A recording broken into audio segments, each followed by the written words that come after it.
alaykum gruppadoshlar. Mana bugun Jomboy tumaniga Avaz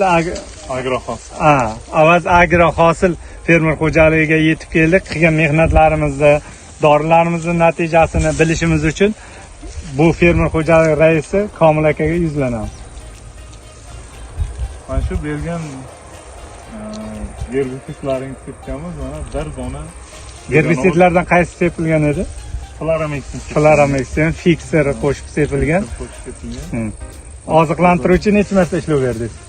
Oziqlantiruvchi 2 marta ishlov berganmiz. Star Extra dorisi bilan ishlov berilgan. Mana boshoqlar ham mana katta bo'lgan. Xudo xolasa o'rsak. Nasib bo'lsa necha hosil kutyapsiz? 90-100 kutyapmiz.